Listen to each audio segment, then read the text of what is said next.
This episode of Metatrex is brought to you by Audible.com, offering more than 180,000 titles for smartphone, tablet, and desktop. To get a free audiobook of your choice and to help Trek FM at the same time, visit audibletrial.com/trekfm. And also by Enterprise in Space, an international program of the nonprofit National Space Society. Find out how you can help science and education and become a virtual crew member aboard the NSS Enterprise Orbiter by visiting enterpriseinspace.org. Want to join the conversation and share your thoughts on this episode? Join the Babel Conference, our listeners group on Facebook. Just type BABEL into the Facebook search field. We look forward to seeing you there.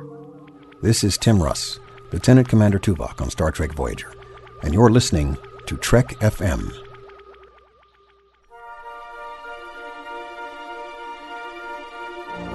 There's no greater challenge than the study of philosophy.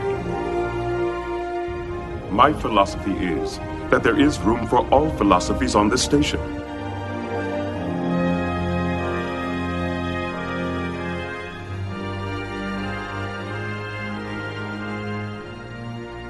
Hi everyone, and welcome to episode 79 of Metatrex, Trek FM show on Star Trek and philosophy. My name is Zachary Fruehling, and with me as he always is Mike Morrison. Today, we are going to be discussing the philosophy of color in Star Trek. And just to make sure we have this right, Mike, this is not the philosophy of race. This is philosophy of color in the ordinary sense. You know, like red shirts and gold shirts and blue shirts. Ordinary color. That's what we're going to talk about today, color in the Star Trek universe.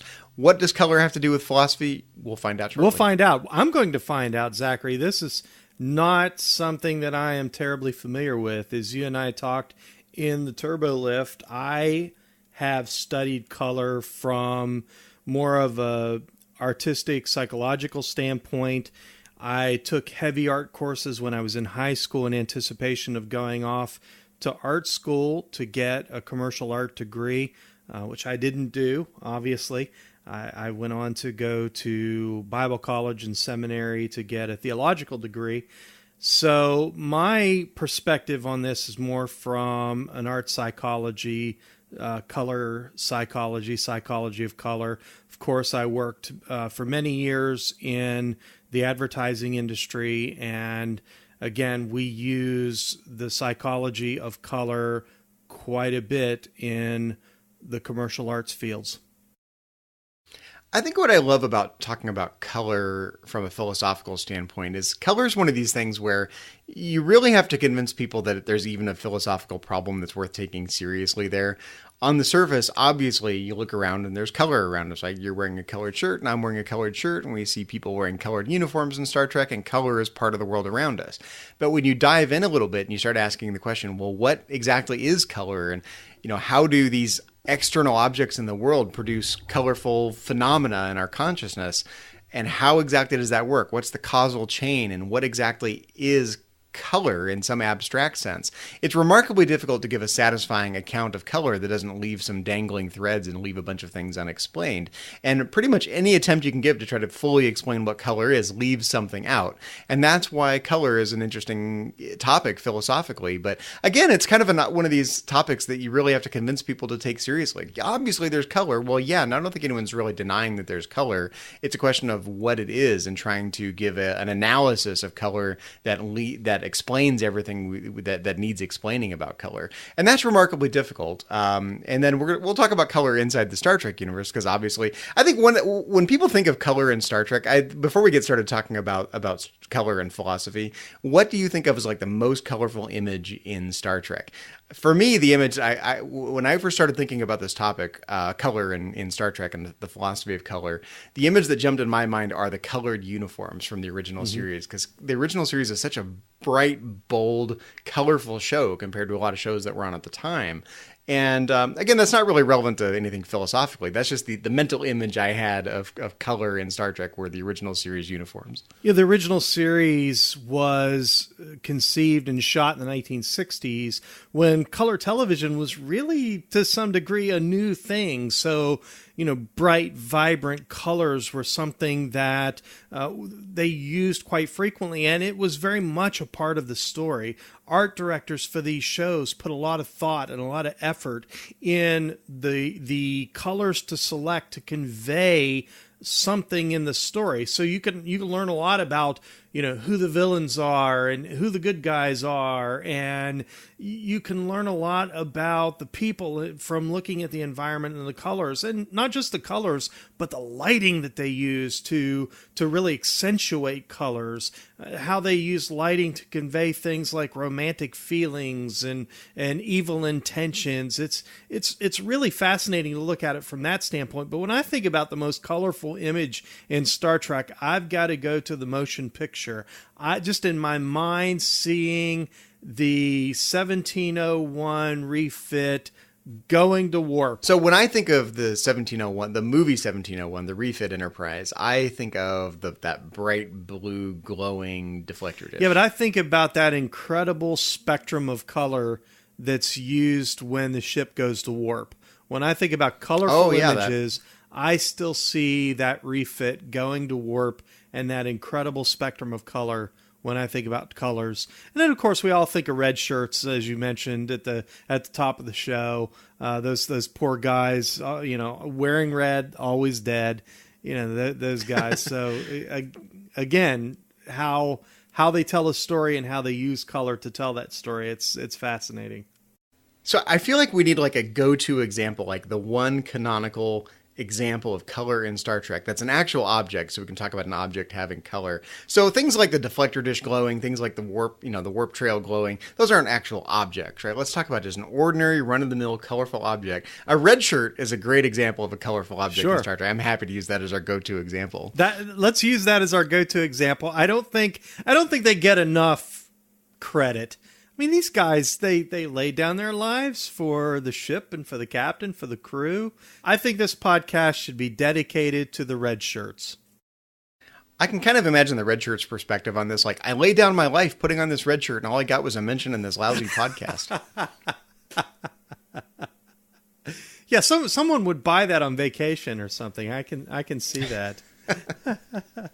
So now that we have our go-to example, a red shirt in Star Trek, a colorful object, we need to ask, I think, the most fundamental question. Is the redness that we see in a red shirt a physical property of that object itself? Does the red shirt possess the color red in some way? Or is there some other interpretation of where the color red lies? I feel like there's two options. Either the redness is in the shirt in some way, and the shirt is red, or the redness is in our consciousness, and it's not a physical property at all. It's more like a mental object in some way, a mental entity, an abstract mental entity. And there are really kind of two options there. Where exactly does the redness, insofar as redness exists, unless you want to deny that red exists altogether and kind of fictionalize it away and just say it's a clever way of talking about some lower level physical phenomena, but where is the redness? And that's a very difficult question to answer because there are two possible options, right? Either the shirt is red, and that's a physical property held by the shirt, or redness is in my mind in some way. And it seems like those are kind of mutually exclusive. It can't be in both places if there's this thing, redness, in the universe. Well, which is the most plausible direction? I think that's remarkably difficult right off the bat to even know which way to go with it. Well, it's interesting, Zachary, because we do have some science to fall back on in terms of explaining where the redness comes from in terms of dyes and refracting light and so on and so forth. But then there's also the science of how we see color. And I actually have a couple of friends who are colorblind. So if we were to pull them in on the podcast, they might have some interesting points to make in disputing whether or not color is a thing. One of my friends, in fact, can't see anything in that spectrum of red. So he's redshirt blind? He's redshirt blind. Absolutely.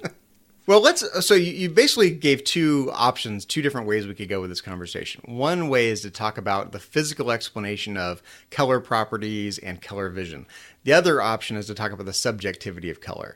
And I think insofar as we want to try to ground an analysis of color in something objective, like what is color really objectively, not our subjective perception of it, we should probably start by going the first route. Let's dive in to talk about what the physics of color and see if that really gives an adequate answer to what color is. So you mentioned a couple of things. You mentioned objects have, they reflect light at certain frequencies and certain amplitudes. Different frequencies we are recognized by our perceptual apparatus as having different color. So if you kind of dive in and say, let's talk about what the red shirt is made of. It's made of certain kinds of atoms and molecules that reflect light in a certain way, and that accounts for why it emits certain wavelengths of light, right? Along the color spectrum. But if you dive in and look at that kind of micro analysis of the physics there, right? What is a wave of light? Well, what are its properties? It's got frequency, it's got amplitude. You kind of have the dichotomy between particle and waves. We know the sort of quantum nature of light nowadays, but if you look at the fundamental properties held by the wavelengths of light that are emitted from this shirt, or not emitted, reflected from the shirt, none of those seem colorful, right? If you're talking about a waveform that has a certain frequency and a certain amplitude, I wouldn't say the waveform is red, right? The waveform has amplitude, right, and it has velocity, and it has a frequency, and it has whatever else you can say about the particles or the waves of light themselves, right? Whatever you can measure about it. But none of those things are red, right? A waveform is not red, and the amplitude of the waveform is not red, and the velocity of waveform is not red. So where exactly does the redness come from? And I think that's kind of the potential unfruitfulness of that line of reasoning, is that you're kind of essentially explaining away the redness of the red at that point, because none of the things you've mentioned are red. Okay, I'm following you at this point. So then it becomes a matter of what the color is as seen through the eye of the beholder. And I think that there's some really interesting conversation that we could have there in terms of physiology of alien species in Star Trek. Well, I think that's interesting because, all we can do, we as humans, is approach this from our human standpoint, right? We know what human color vision is like.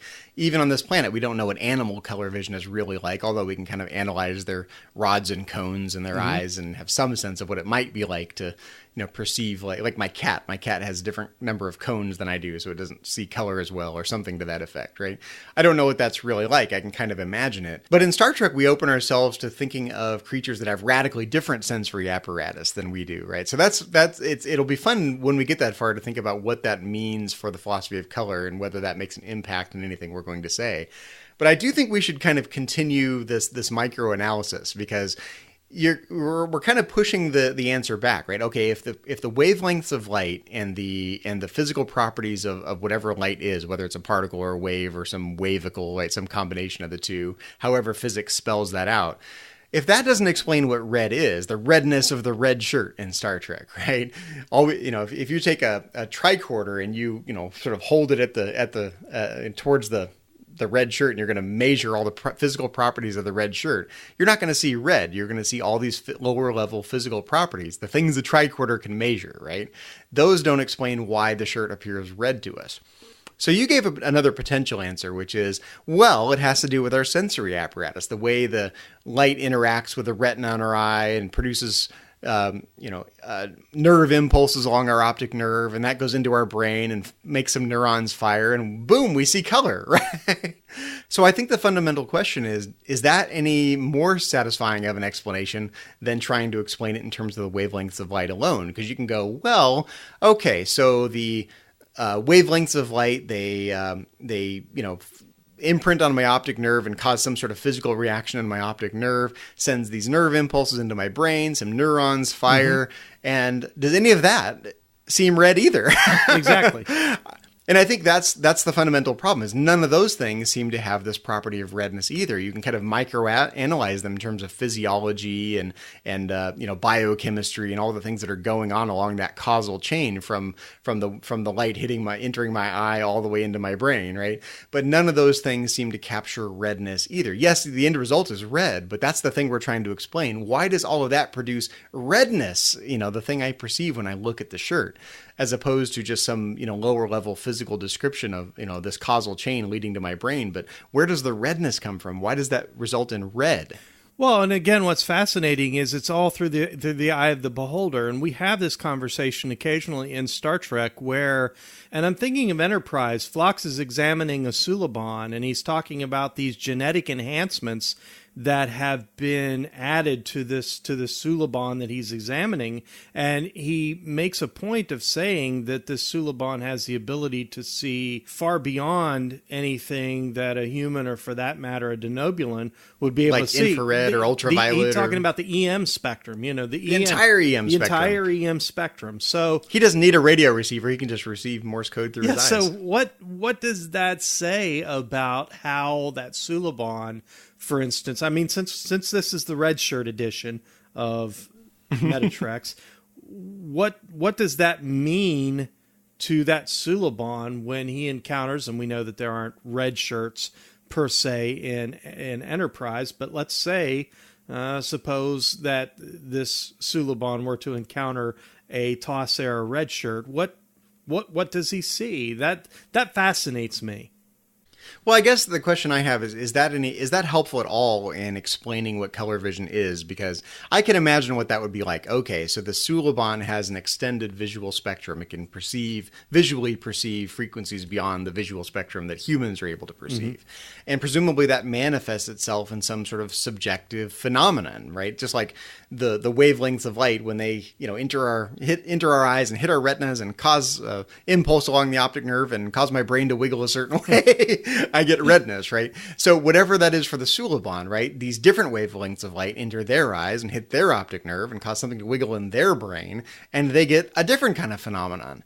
It may not be, we don't know what it would look like. It wouldn't look red. It would look like something else, presumably, but we have no way of knowing what that would be from our, limited human understanding of color vision.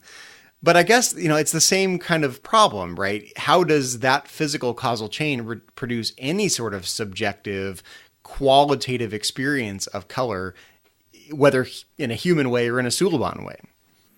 Yeah, and frankly, as I sit here and as we're talking, I can easily wave a hand at all of this and say this is just philosophy gone amok. This is nonsensical. And I'm sure that we have listeners who are probably listening thinking the exact same thing, and it's easy to do that. But I think it raises some really interesting questions about the nature of color. Now, this brings me back to a little bit of the psychology. Let's think about what we're conveying. Yeah, I find it fascinating that they use red for these expendable crewmen. Anytime you walk into a department store, you walk into any department store across the country, and they're having some kind of clearance, or they're clearing out the summer clothes, or whatever's going, 60 to 80% off. And all of that is being conveyed typically by using the color red. It's a high energy color.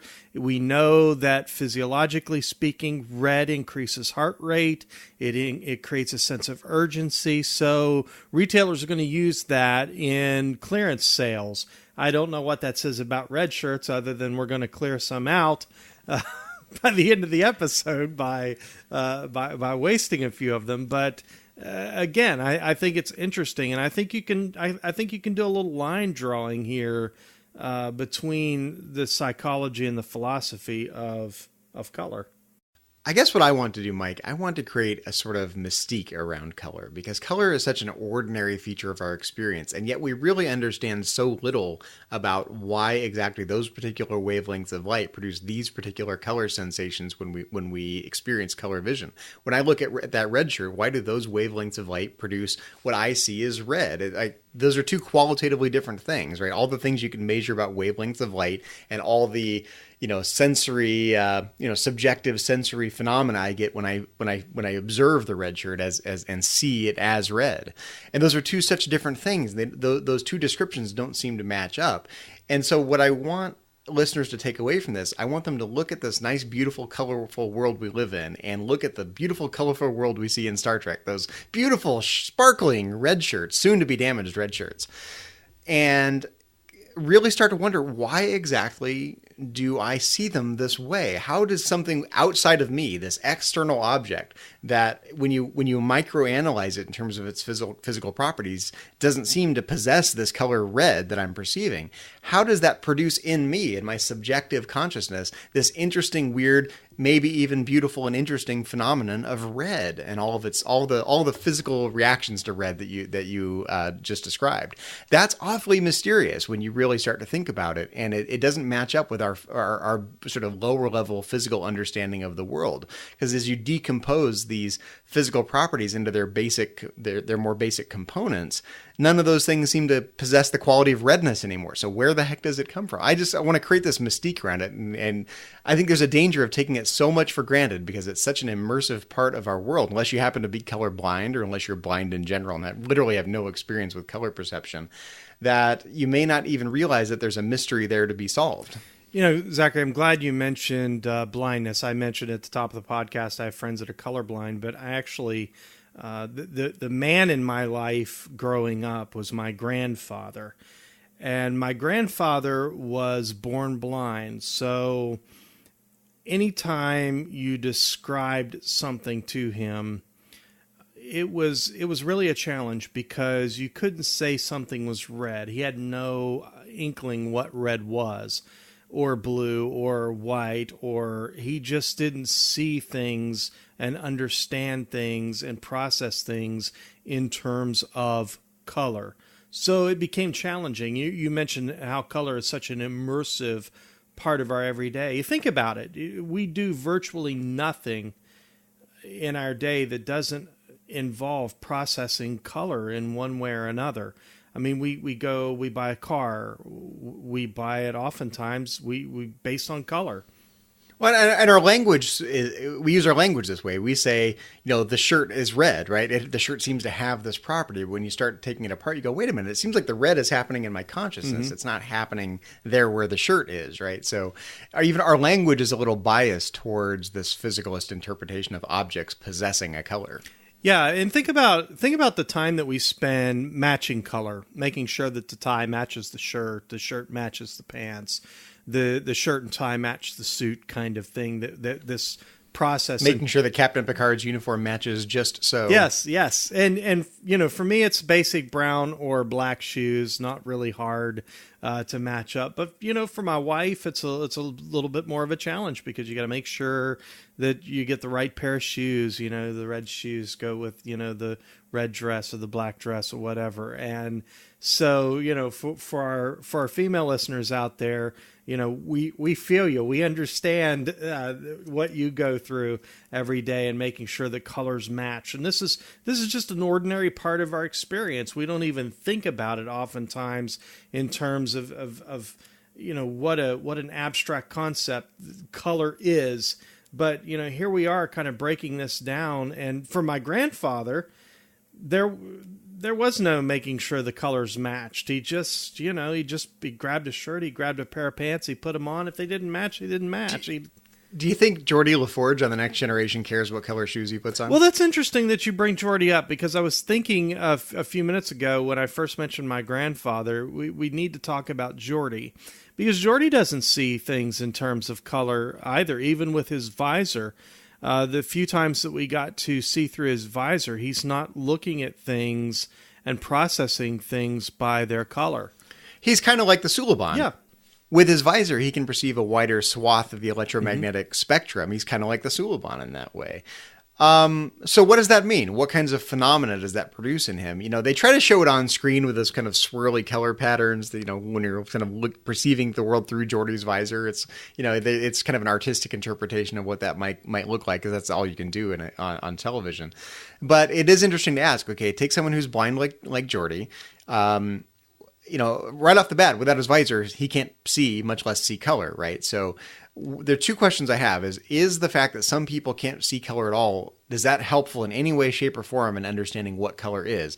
My instinct is to say that's not relevant, because the fact that some people can't perceive it doesn't mean that it doesn't exist. The rest of us still can, right? So it's just kind of an interesting tangent about color vision, that some people don't have the ability to see it, but that doesn't seem to make an impact at all on whether or not I can perceive color and whether or not color exists and what color is, right? And it's an interesting footnote from that standpoint. On the other hand, okay, so Geordie is kind of like the Suliban. So we can run the Suliban reasoning with Geordie.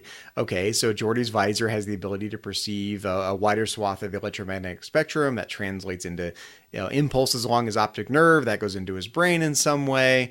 Actually, maybe not through his optic nerve. I guess the little connections on the side of his face. Right. Do those go to his optic nerve, or do those go directly to his brain? We don't really know. We don't really know. I think the assumption is that they go to his optic nerve, but I don't think we really know. Could be. We don't really know. I don't know if they ever really spell it out in quite that much detail. Maybe they do, and I'm just forgetting. But in any case, it sure seems to produce some sort of phenomenal awareness, right? Either it's vision like we think of vision, or it's vision that's a little different than we think of it.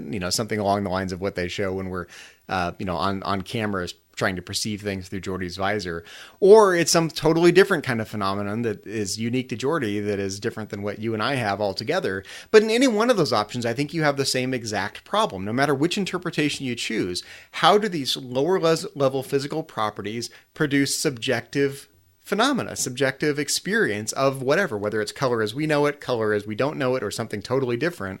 I think you have the same exact problem with Geordie as you do with humans. I don't think that's helpful in understanding what color vision is and why it exists at all in this world that seems to be made up of things that are described in very quantitative terms, velocity and mass and frequency, those things you can measure. How does that produce subjective experience? Even subjective experience is radically different potentially as Geordie's. Zachary, it's this really interesting tandem that's happening here between these lower level properties and this biophysical, physiological kind of intake that happens with the perceiver of these lower level physical properties. Yeah, resulting in sensory awareness, subjective awareness of what seems to be a qualitatively different type of thing, right? The redness of the red, the perception of the red is so different than all the things you can measure about the red shirt. Exactly, which may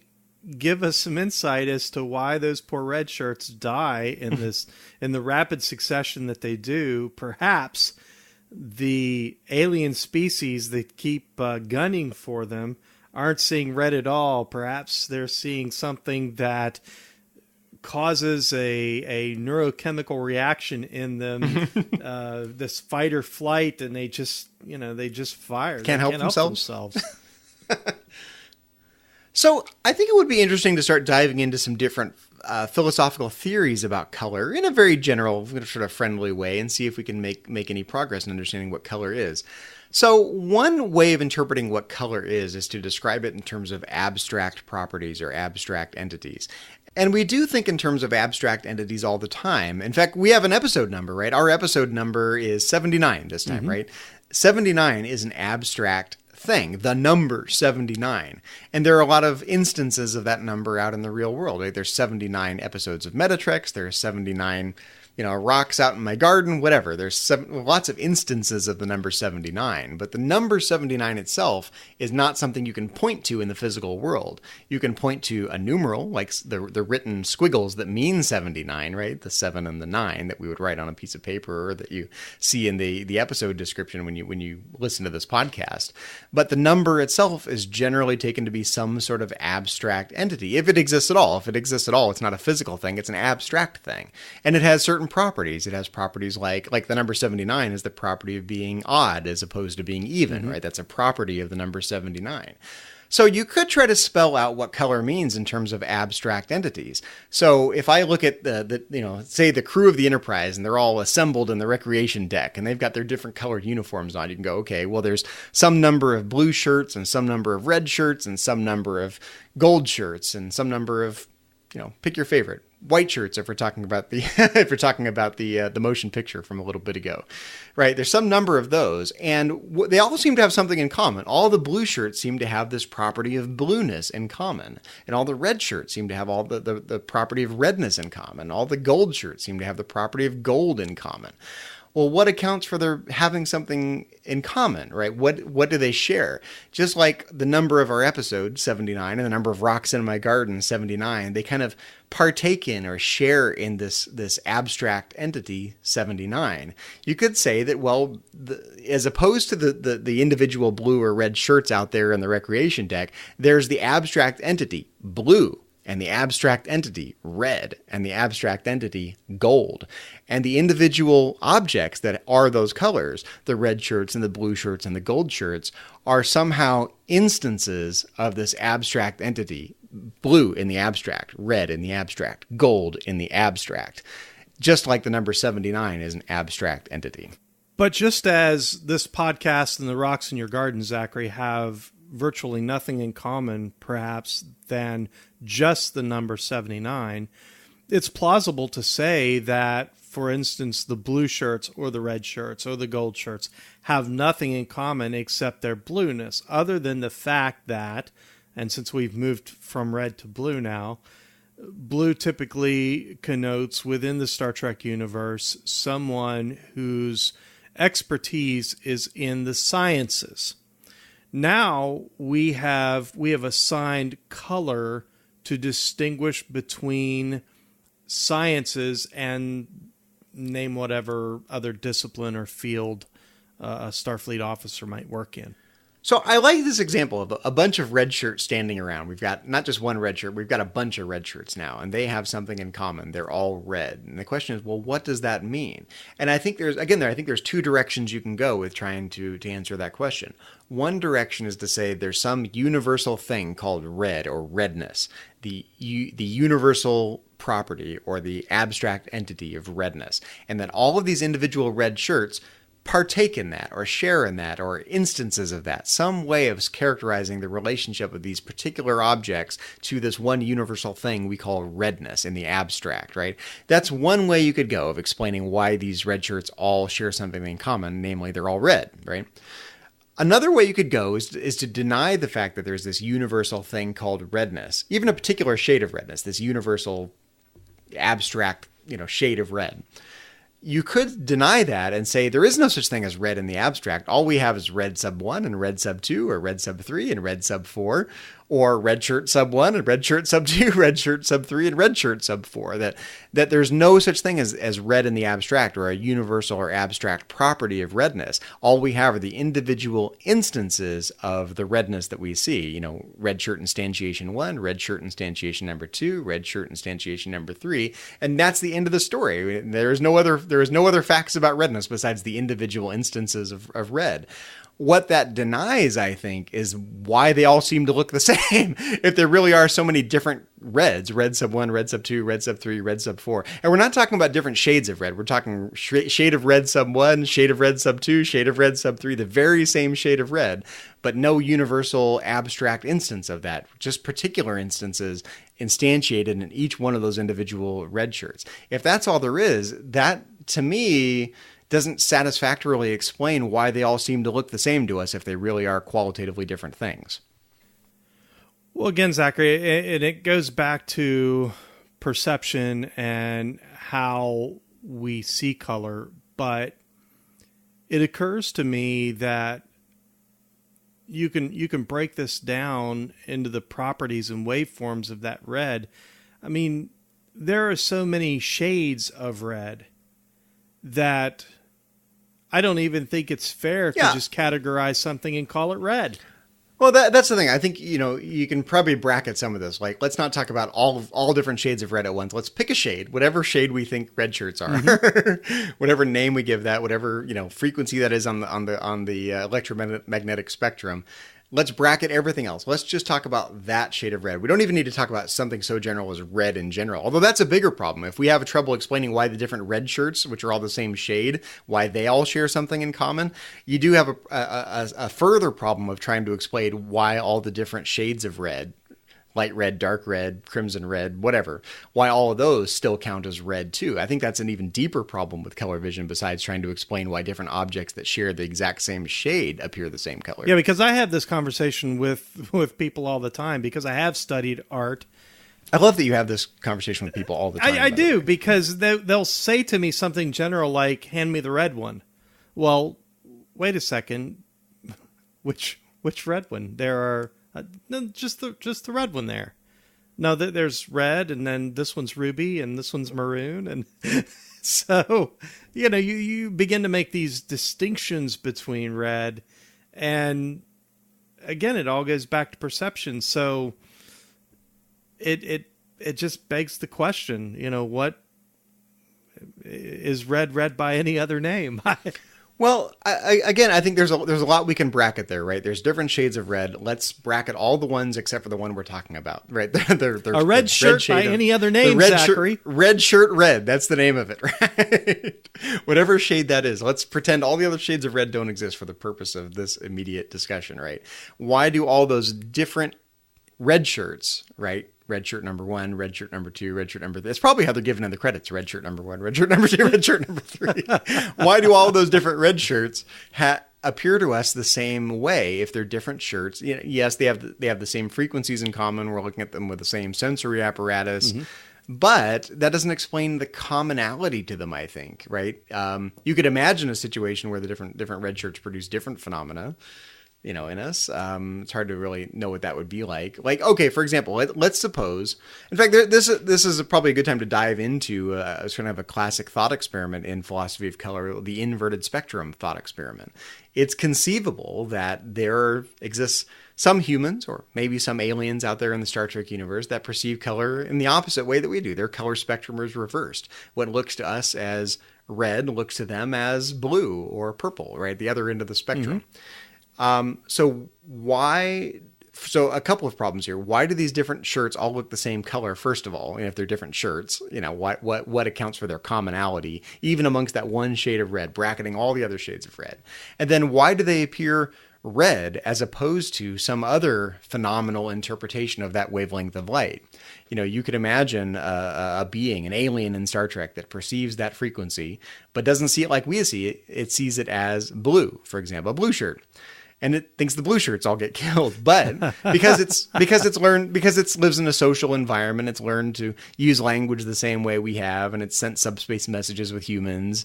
It knows to point that out and say that's red. It will correctly identify the red shirt as red, but really perceives it like we perceive blue. I knew Kirk should have wore his green tunic when he went to fight the Gorn. Yeah, it would have made all the difference. It would have made all the difference. The Gorn would have saw him as friend instead of foe. Instead, he saw him as a red shirt. You raise an interesting point, and we sort of alluded to it earlier when we talked about how other alien species might perceive the color. And we understand we're talking about these lower level properties of the color itself and how it's perceived by the person who is receiving the image. And so other alien species, and for that matter, we can go to Star Trek Voyager when we go to this monochromatic universe and we have these aliens who are monochromatic, who see everything black and white. They're from a different dimension. They don't believe color is real. I love that they don't believe color is real. They don't believe it's real. Exactly. And we talked a little bit about dimension. I believe it was back on Metatrex 58, Transdimensional Slices, when we discussed dimension with Brandon Shea Mutala, our Patreon manager here on the network. And so, do we pull apart the fabric that separates our dimension from another, and are we in a dimension where color can't exist?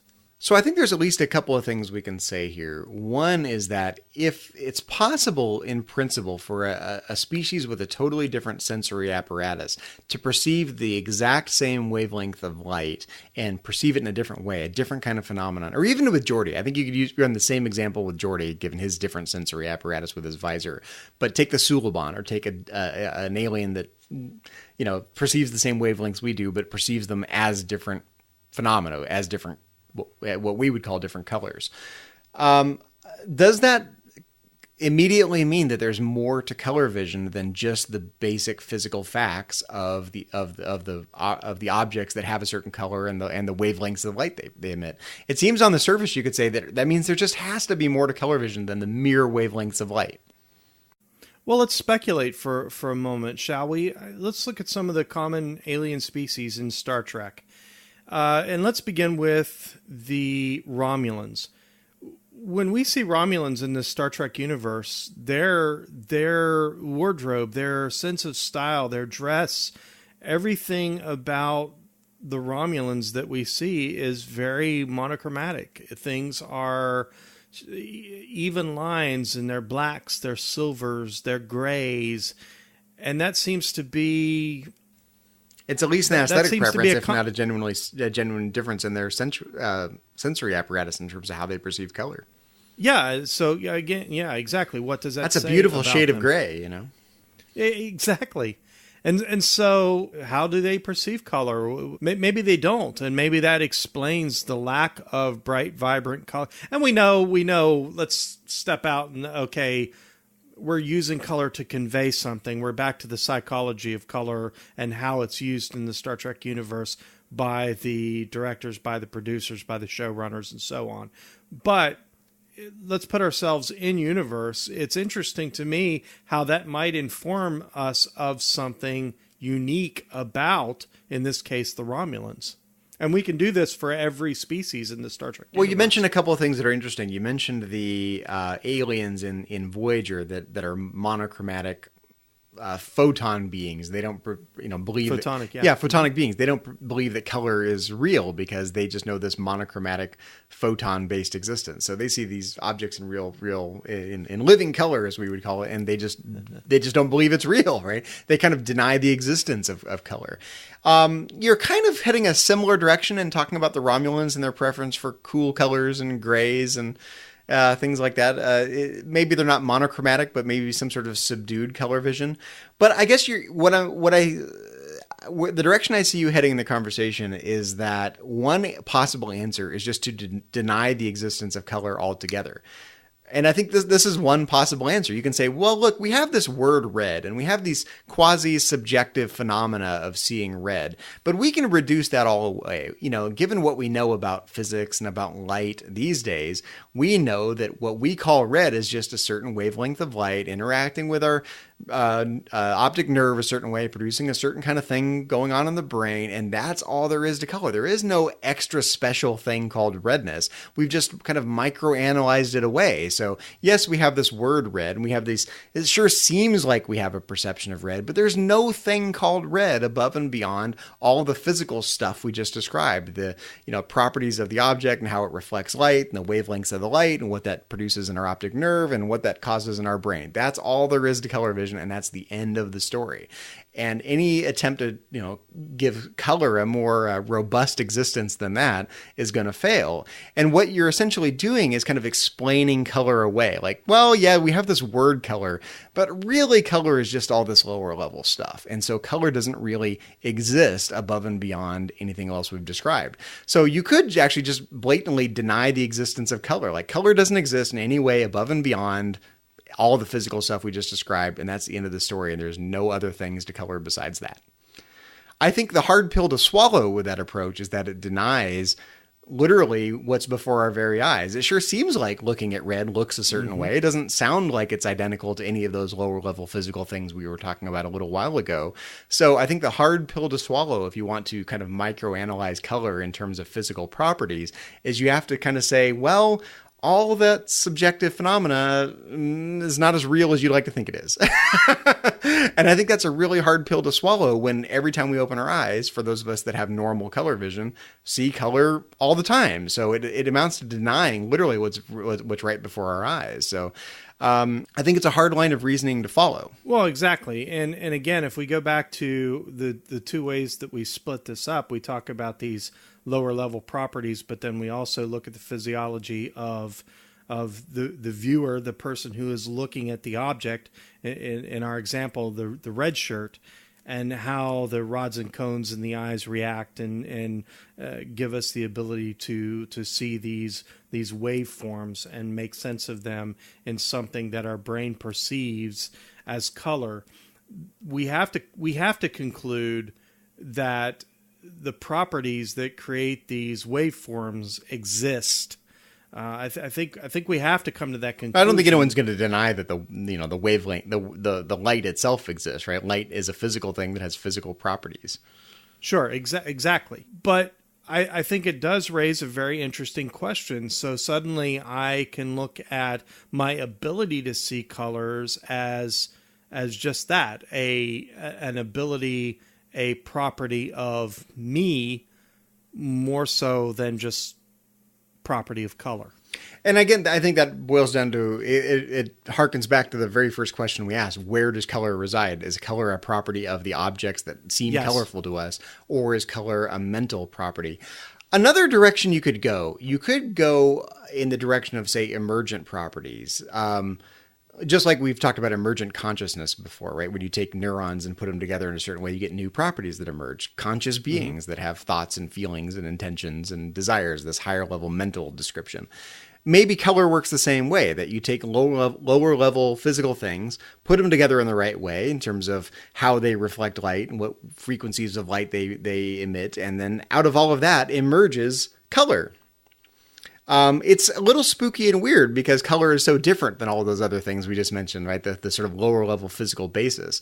But all emergent theory is a little spooky, right? The emergence of consciousness out of neurons is a little spooky and weird when you put it in those terms. The emergence of, say, you can even use a really simple example like water, right? H2O molecules. You take an individual H2O molecule, it's not wet, it's just a molecule. But you put enough of them together in the right way and you get a new phenomenon that emerges. Wetness, like a new property. Wow, that wasn't there before. That's kind of spooky and weird when you put it in those terms. Likewise, you could say, well, color is this just like that. You take, enough matter and light and you put it together in the right way, and then boom, color emerges out of that. And it's a new phenomenon. It's no more or less spooky and weird than consciousness. It's no more or less spooky and weird than the wetness of water molecules when you put them together. And that's all there is to it. It's just an emergent property. Yes, it's novel and it's interesting. It's a higher level property, but it's no more or less mysterious than any of those other things we mentioned. Yeah, you were mentioning water molecules. I find it fascinating that, for instance, I've seen oxygen in its liquid form, and it sure appears blue to me. So that suggests that there's some property of that oxygen molecule that emits something along the lines of a blue waveform in terms of one of its lower level properties. But again, all of that is in the eye of the person who's seeing it. And really, to some degree, all that I can say is that the only reason that you and I can see the redness of that red shirt and perceive it as red speaks to the commonalities that you and I have as human beings. Well, I think the assumption that's been driving the conversation so far is that something like redness, the redness of the red shirt, is something that calls for analysis. It needs an explanation. And we've been trying to give various explanations. We've talked about explanations in terms of lower level physical phenomena. We've given kind of biophysical explanations of color perception. We've talked about abstract explanations in terms of abstract properties or abstract entities of, red in the abstract. Maybe the entire effort to give an analysis of something like color is misguided. And this is another theory of color. It's called color primitivism. And it's just the idea that color is not something that arises out of lower level physical phenomena, but color itself is a basic, fundamental part of our reality, such that you can't actually analyze it in terms of anything lower level. It's just a primitive part of our lowest level of ontology that we use to describe the world, that any attempt to give it an analysis in terms of something else ultimately fails, and we don't deny its existence because it's literally before our eyes. So it must be that color is a primitive, lower, part of the lowest level description of reality itself. Just deny the fact that it even needs analysis, given that all the different attempts at analysis tend to be unsatisfying. Something that I think anyone with any level of color blindness would probably dispute. Again, I sort of just worry that that's kind of a tangent, right? I mean, yes, for those of us that have, correctly working eyes and correctly working optic nerves and correctly working brains, we tend to perceive color. There's variations on that. Some people, lack certain kinds of cones or, have a problem with their optic nerve. I don't know exactly how color blindness works, but it's something along those lines, and they perceive color a little differently.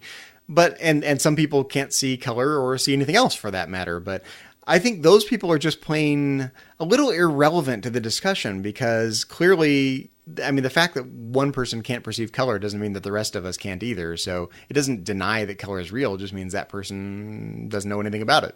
Lots of things I don't know about because I don't have the experience of them. That doesn't mean they aren't real, right? It's like, okay, I'm missing a tricorder, so I can't perceive, whatever you measure with tricorders. Right? That doesn't mean those things don't exist. It just means I don't have the apparatus to measure it. It's like if the sensor array is broken offline. The radiation that you would measure with a sensor array doesn't go away when your sensors go offline. On the other hand, suppose that everyone were colorblind, not just one person off in the corner somewhere. What if all of us were colorblind? Would there literally be no color in that situation? Well, that's interesting you say that, Zachary, because I was kidding. I literally had it on the tip of my tongue. You described colorblindness as an inadequacy, and frankly, I want to be careful there, because I think there's kind of this, kind of hand wavy philosophical concept of proper functioning in biology. Like there's a proper function of our various biological features, exactly, and that when they're functioning, quote unquote, maybe in irony quotes, correctly, that produces fairly reliable phenomena, right? When our eyes are working correctly, we tend to make correct color judgments, right? So there seems to be a sort of proper function to the way that our sensory apparatus is supposed to work. And some people deviate from that to various degrees, but there seems to be something along the lines of a normal. So normal color vision is a pretty innocuous way to describe normal in biology, but if you start talking about normal function of our reproductive organs, for example, people don't like that as much. So the notion of proper function tends to be a little specious, but it sure seems like with our sensory apparatus, you can make something of a distinction between relatively normal and relatively abnormal in terms of our sensory apparatus. Yeah, because I find it fascinating as far back as we can go in recorded human history. I mean, from the days that we crushed berries in order to add hues of reds and blues to the things that we painted on cave walls. I mean, literally. It seems that color is something that we as a species have always been able to see and perceive and use to communicate. As far as we know. So we make the assumption that this is something that we've always had the capability to do. But I think it's interesting to speculate that perhaps this is an emerging property of our own anatomy and physiology. Well, you're talking about an evolved trait. It's not something we always possess. Yeah, a microevolution of our species. Well, that's interesting. I mean, again, you can kind of ask, well, suppose that there were no color-perceiving beings in existence, not even on Earth, anywhere in the universe in Star Trek, right? Suppose there were no color-perceiving beings whatsoever. Does that mean that there's no color, or does that mean that there is color, just no one's around to perceive it? It's the old tree falling in the forest shtick from philosophy. But I think you could go two different ways. If color exists in the mind, if it's a mental object, a mental perception. In fact, there's a term that philosophers use for it called qualia, the individual items of qualitative experience. If there's no color qualia, does that literally mean that there's no color anymore? That's all the color vanished? Or are there still colorful objects, but no one's around to perceive them? I don't think that's clear at all. Again, I keep making these distinctions because I think each one of these distinctions is a little problematic. And that's what's fun about dilemmas like this, is either way you run the line of reasoning, you run into some sort of philosophical trouble. You could just outright deny that color exists, and there's a term for that in philosophy, color fictionalism, that we have this kind of useful fiction of talking about color, but when you microanalyze color, really you kind of reduce it away to this lower level physical description of whatever's going on in the physical causal chain that leads to what we call color vision, but there's really nothing more to it than that. I guess an interesting question is whether we really should try to eliminate our talk of color and our color descriptions and our language about color, if it turns out that color vision is purely a useful fiction. Should we try to avoid it in favor of talking about, oh, my certain kind of brain fibers are firing in a certain way, or I'm perceiving a certain wavelength of light along my optic nerve. Like, that's a very nice looking, blah, blah, blah number of nanometers wavelength dress you're wearing tonight, Counselor Troy. Yeah, but what fun would that be? Then we wouldn't have red shirts. We'd have expendable crewmen. And what fun is that? Counselor Troy, what fun is that? Zachary, what fun is that? Counselor Troy, that is a smashing looking 70 nanometer wavelength dress.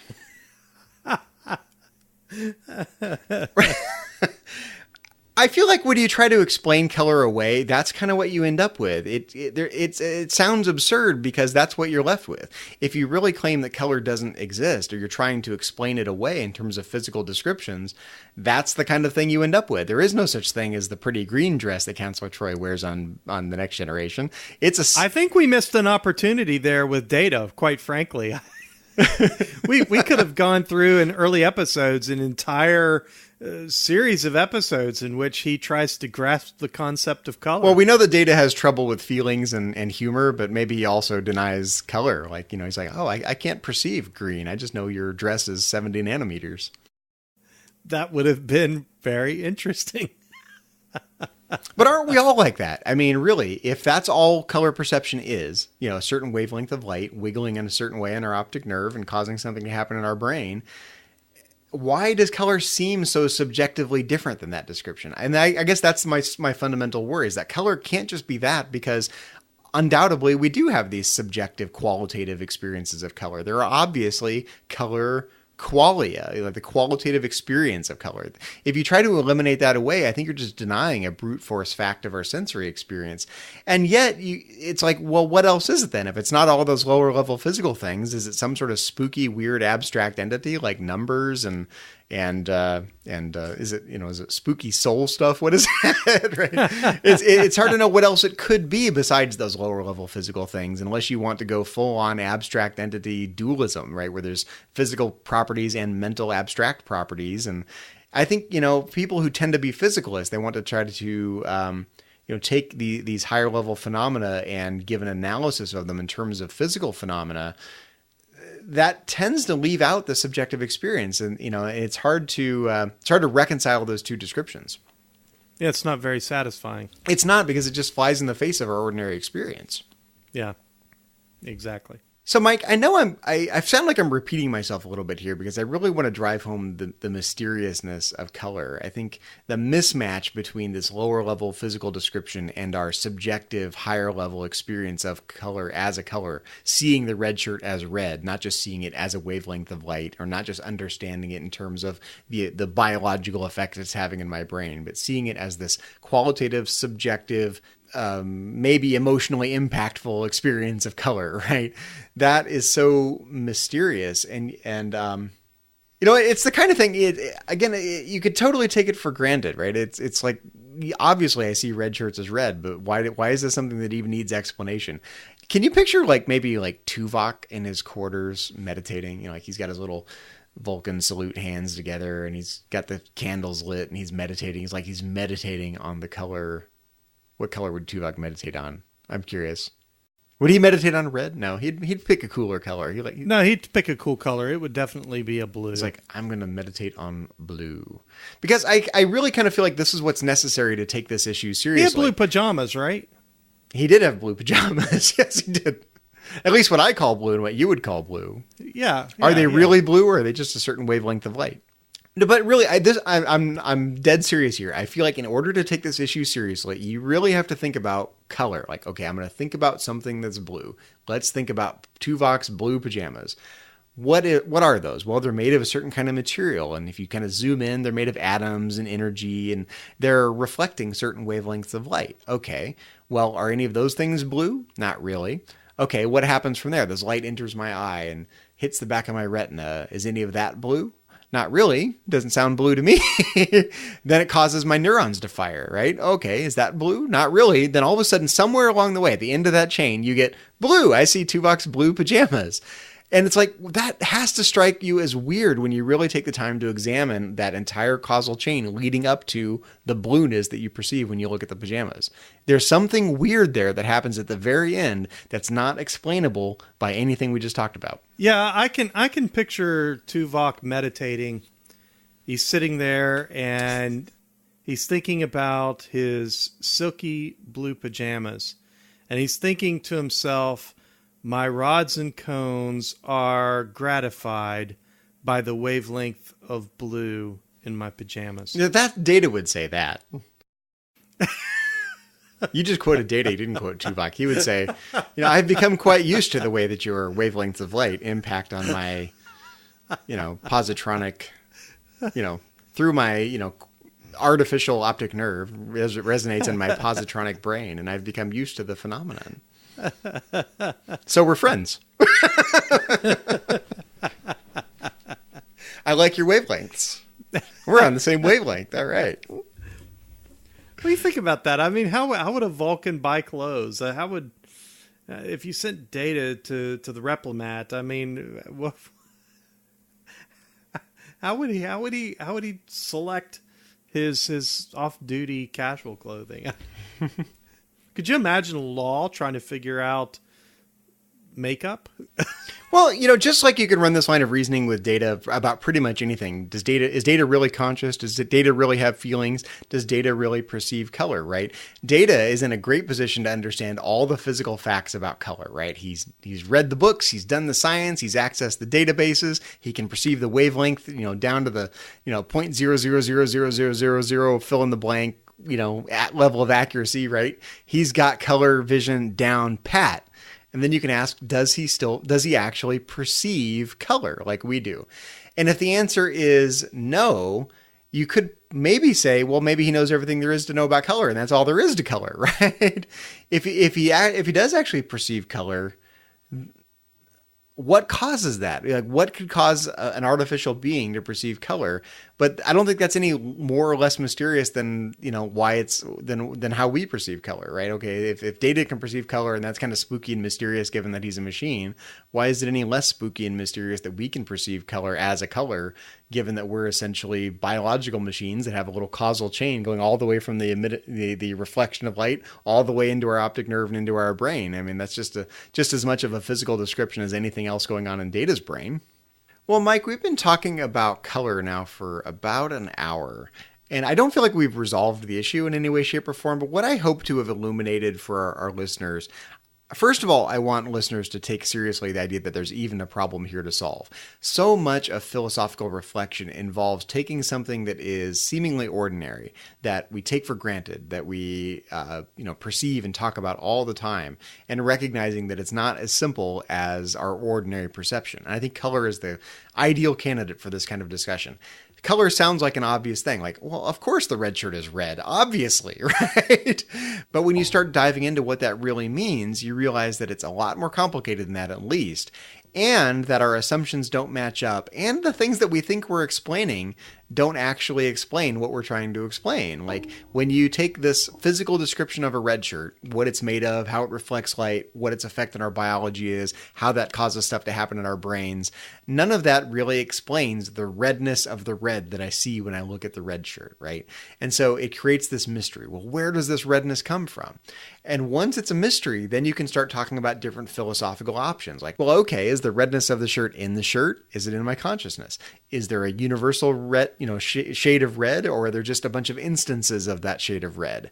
Can you take color and reduce it to lower level phenomena, or is color an emergent phenomenon that's not reducible? And there's all these different philosophical distinctions you can make. And what I want listeners to take away is that when you follow any one of those threads, you tend to leave something else unexplained. So no one of those threads is satisfactory in fully explaining what we want to explain. Namely is, why the hell does this red thing look red? As opposed to looking like something else, right? Why the hell does the red shirt look red and not blue, damn it? Right? Yes, you can talk about wavelengths of light, but that doesn't explain why you see them as red, all right? So it still leaves something explained. No matter which direction you go in the line of philosophical reasoning, you're leaving something explained and the mystery goes unsolved. And yet, color is such an immersive part of most of our worlds, assuming we're functioning normally and have normal sensory apparatus. If we're not Suleban or we're not Geordie, then color is part of our world, right? So the mismatch between what we take for granted and how hard it is to give a satisfactory explanation of why color works the way it does is continually interesting to me. If you don't find it interesting, you might just go, well, okay, obviously the red shirt's red, and that's the end of the story. It may not be a useful philosophical problem, but if you happen to find these kinds of abstract philosophical issues interesting like I do, I think Star Trek was replete with examples, because Star Trek is a colorful show. There's color everywhere in Star Trek. And Sure. You know, if part of Star Trek's mission is to give an account of the universe, to go out and, you know, explore and increase our knowledge and seek out new life and new phenomena, then explaining color has to be part of that, right? That's part of understanding our universe from our point of view, is why the hell do we perceive the universe in the way we do? You know, we've got a sensory apparatus. There's a bunch of stuff you can measure out there in the world, and that produces the things we subjectively perceive. And that is interesting, that our subjective perceptions can emerge out of this physical universe that we live in. And if you don't find that interesting, I'm not sure what to say. I think that's inherently kind of interesting and mysterious, but you could take color so much for granted that you don't think there's a mystery there to be solved. But, you know, philosophers who think philosophy of color is interesting will kind of stomp their feet and, you know, shake their fists and say, no, there's a real problem here, I promise. And I feel like that's kind of where the discussion of philosophy of color is at, that you kind of have to convince people to take it seriously. And then once you do, it's pretty easy to see that it's a much harder problem to solve than it looks like it should be. Even given as much as we know about the physical world, and as much as we know about light, and as much as we know about physiology, and as much as we know about neuroscience, color is still a mystery, and why, in terms of why we, you know, sort of visually perceive the subjective phenomena that we experience, as opposed to some other subjective phenomena when we perceive color. So I hope it's been interesting. I think Star Trek is a colorful show, and it lives in a universe that's just like ours, and they're on a mission to explain things just like we are. So I hope that our examples of red shirts hasn't been too tedious, as we've spent an hour talking about something as obvious as the redness of the red shirt. Yeah, I don't think I've had too terribly much to add to this discussion, because this is a very abstract topic, and it's something that I haven't spent a lot of time really thinking about or working through. But I will say that I find it fascinating, because you can start to reduce these things down when we're talking about color, and you can break this down and begin to question, okay, where the heck does it come from? And, you know, you can look at it in terms of these lower level properties. You can look at it from more of an ability of our own anatomy and physiology, and begin to reduce it down and ask some questions. But, you know, at the end of the day, the only question I'm really finding myself asking, if I've just been assigned to the 1701, and I mean the 1701, no bloody A, B, C, or D, and I come aboard and the quartermaster assigns me a red tunic, is a red shirt by any other name? That's the only question that I have, Zachary. Did you ever see the movie Ants? Yes. Do you remember when the queen is popping out the baby ants and they go, worker? You know, they kind of assign it a role. You think that's how it works? You get assigned to the Enterprise and they're like, red shirt, gold shirt, blue shirt. Yeah, I'm the guy in the back of the line that's kind of calculating where it's going to fall when it gets to me. Talk about a class society. Jeez. I'm trying to trade with somebody. I'm like, dude, trade me now. Talk about a class society. They're not very egalitarian at all in Star Trek. Once you're a red shirt, you're stuck. Yeah. You're a red shirt. There's no social mobility when you're a red shirt. When you're a red shirt, you're dead. It doesn't matter what shade. You're dead. You kind of feel Captain Picard's pain, actually, when he ends up as a lowly lieutenant with a blue shirt in that alternate timeline. He's like, man, no social mobility, and I'm stuck with this ugly blue shirt. You know, Captain Picard clearly has an aesthetic preference for red shirts. So. Well, Zachary, it's been fun talking about the philosophy of color today, but this isn't the only thing that we've been discussing here on the network. So here's a quick look at some other things you may have missed elsewhere on Trek FM. Previously on Trek.fm, Literary Treks. Yeah, so Trip, of course, is working to take down Section 31. We as Star Trek fans who have watched all of the shows and read a bunch of other novels know how that's ultimately going to go. But in this story, he's, kind of convinced that Harris is Section 31, kind of the be-all and end-all. He's at the top. It's his own private little army that he's constructed, and Trip is aiming to take them down. The 602 Club. And this is happening a lot more in the Star Wars books, and I think it's because it allows them freedom, which is to do books that become character studies. And I think it's very clear that this book, in a lot of ways, is a character study of who this person is and what it is that causes the actions that we see in The Force Awakens to make more sense. Stage 9, a podcast about the people who make Star Trek. By getting people like Braga to come on board and work on this show, what they're going to be doing is deconstructing that thing that they did for all those years on Star Trek. Earl Grey. Is there anything else we need to add, or do we think that's the... Are we going to cure Riker, or?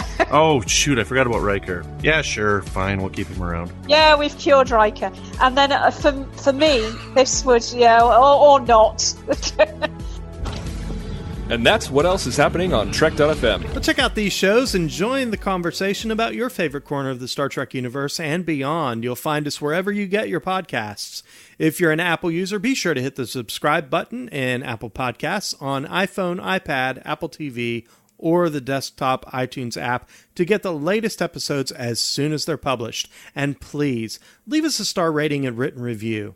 If you're not an Apple user, no worries, we've got you covered as well. You can find our shows on Google Play Music, Stitcher, TuneIn, Spreaker, SoundCloud, Windows Phone, and most third-party apps.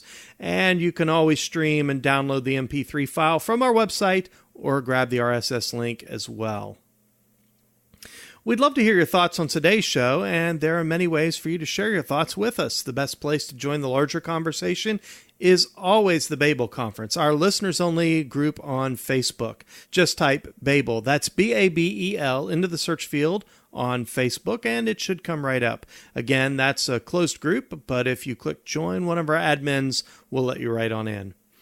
If you'd like to send us an email, you can use the contact form on our website at trek.fm/contact. Choose message to a Trek FM show and select Metatreks. That'll come right to us. You can also find the network on Twitter. Our Twitter handle is @TrekFM, and on Facebook at facebook.com/TrekFM.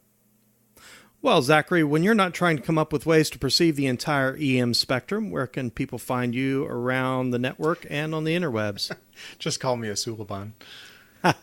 Well, you can find me elsewhere on Trek.fm as co-host of To The Journey, Trek FM's podcast dedicated to all things Star Trek Voyager, along with my two co-hosts over there, Suzanne Williamson and Kay Shaw. You can find me in the Babel Conference if you'd like to talk about Star Trek and philosophy with me over there. And you can find me on Twitter. My handle is just my name, @Zachary Fruhling. That's Zachary, Z-A-C-H-A-R-Y, Fruhling, F-R-U-H-L-I-N-G. And Mike, when you're not busy meditating on the exact wavelength of Tuvok's pajamas, where can our listeners find you on the interwebs and around the Trek FM network? Well, they are a lovely blue. If they're blue at all. Assuming blue exists in the first place. Assuming the blue Assuming exists. you haven't reduced it away or it's not just a useful fiction. All assumptions aside, you can find me always on Facebook. That's where I'm most active. Certainly you can catch me around the Babel Conference. Would love to talk Star Trek and philosophy with you over there. On Twitter, I'm over there quite frequently. My Twitter handle is @CMichael1701. I'm occasionally around Instagram, CMichael1701. You can always catch my blog about my journey to publish my novel and a little bit about life. You can catch that at cmichael1701.wordpress.com. Well, if you'd like to help us keep all our shows coming to you each week, consider becoming a patron of the network on Patreon. Visit patreon.com/TrekFM. That's patreon.com/TrekFM and get all the details. Perks include things like early access to episodes, exclusive content, producer credits, and more, all available through our special patrons website, Patron Zone. It requires a great deal of time and money to produce, host, and distribute these shows each month. We really appreciate any support you can give us and hope you'll join the team. Again, you'll find all the details at patreon.com/trekfm. Where else can you get the philosophy of Redshirts? Literally. Nowhere else out there in podcast. Not even metaphorically. Literally Redshirts. Only on Trek FM. Well, Zachary, we'd like to acknowledge the rest of the Metatrex team from around the network. Specifically, we'd like to thank C. Brian Jones, founder and publisher of Trek.fm, and One Redshirt Who'll Never Die.